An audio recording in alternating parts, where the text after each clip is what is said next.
Cœur de patrimoine, Cédric Decoeur. Et pour ouvrir donc Cœur de patrimoine, on accueille Charles-François. Bonjour Charles. Bonjour Cédric. Merci d'être au rendez-vous de Cœur de patrimoine, président, cofondateur de A3 Patrimoine. Et je le disais en introduction, on va parler avec vous de la gestion de trésorerie excédentaire. Là, on parle vraiment de dirigeants d'entreprise, etc. Et vous estimez, Charles, que c'est plutôt le parent pauvre de la gestion du patrimoine du dirigeant d'entreprise.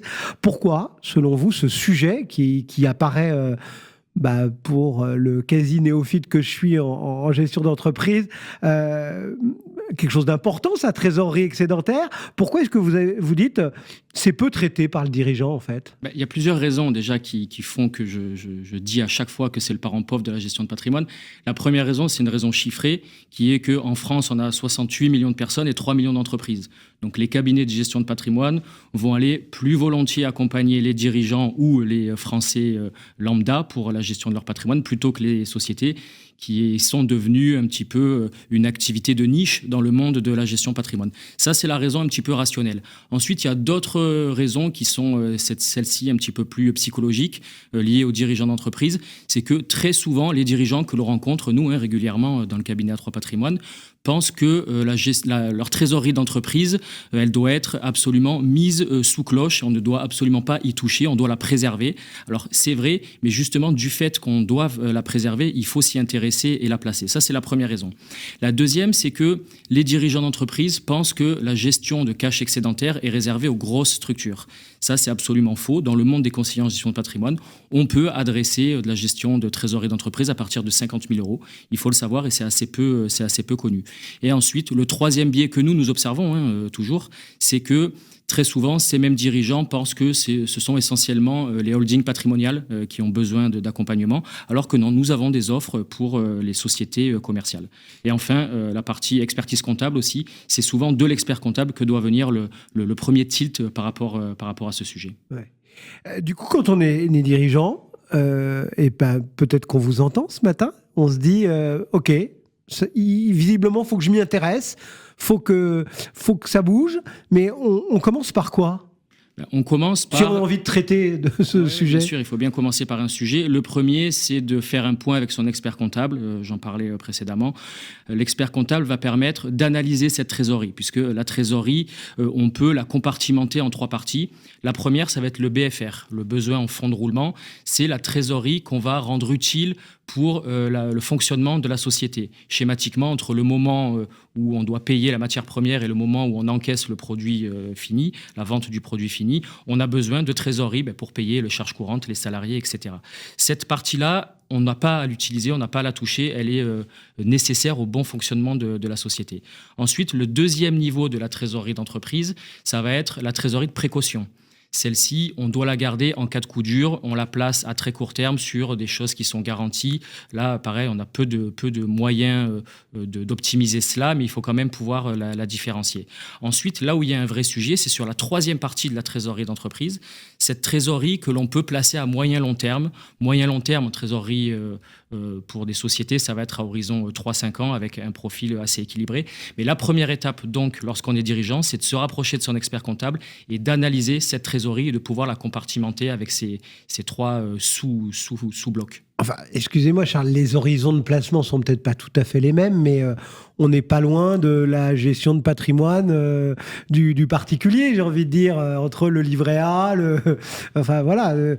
On a d'ailleurs les mêmes produits, en fait. Le dirigeant d'entreprise, il peut partir sur le même raisonnement, entre guillemets. Il a finalement un champ des possibles qui est similaire entre lui, dirigeant d'entreprise, enfin personne morale donc, et ce qu'il fait lui en tant que particulier. Alors c'est vrai que l'approche initiale est la même puisqu'il faut compartimenter en fonction des besoins et des objectifs, mais le champ des possibles, effectivement, lui, est très différent.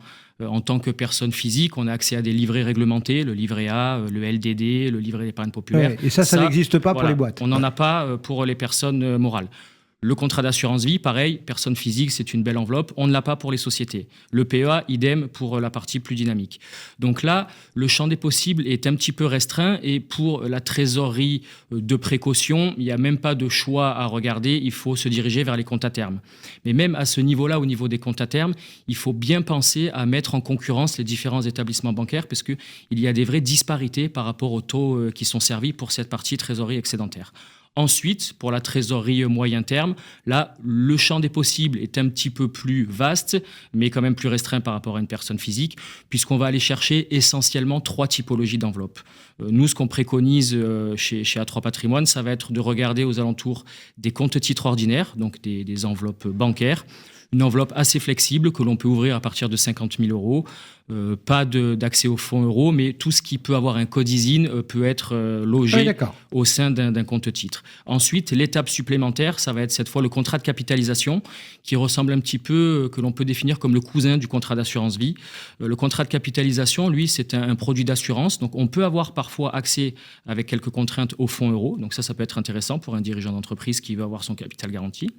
Mais on peut également y loger toute une typologie de fonds obligataires, de fonds monétaires, de produits structurés aussi, de stratégies un petit peu alternatives telles les fonds long-short, mais toujours avec une appétence, avec un risque qu'on va dire moyen, qu'on va qualifier de moyen, et sur une durée aux alentours de 3 à 5 ans. Ça va être sur les 2 enveloppes financières, le compte titre ordinaire, le contrat de capitalisation.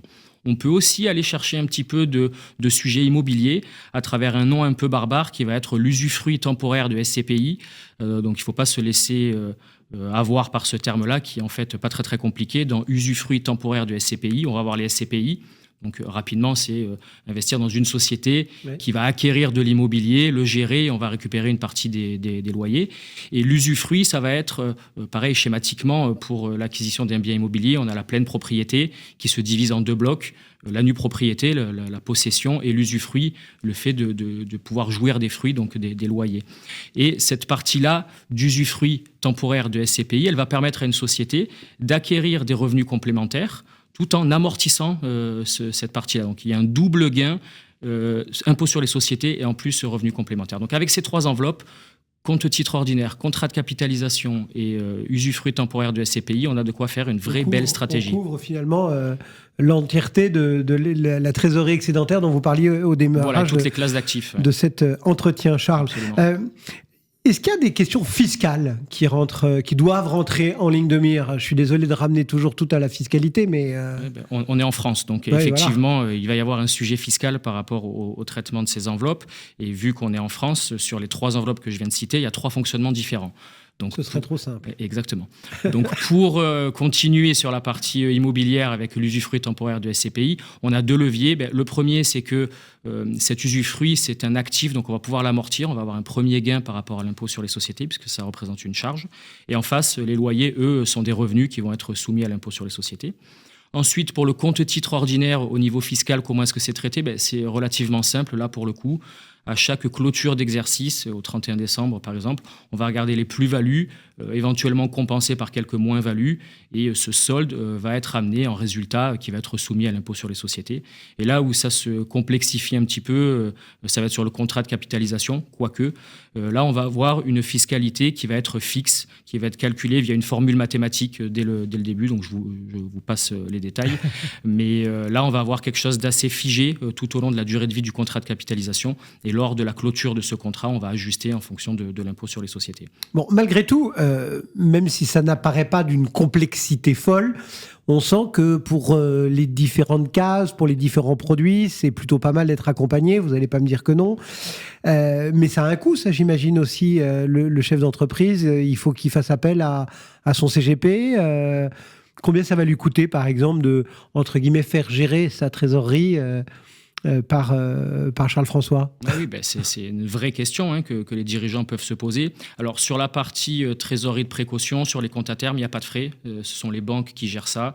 On a un montant, un capital garanti. On a des intérêts qui sont fixés au démarrage et qui sont donnés à échéance. Donc là, il n'y a pas de sujet.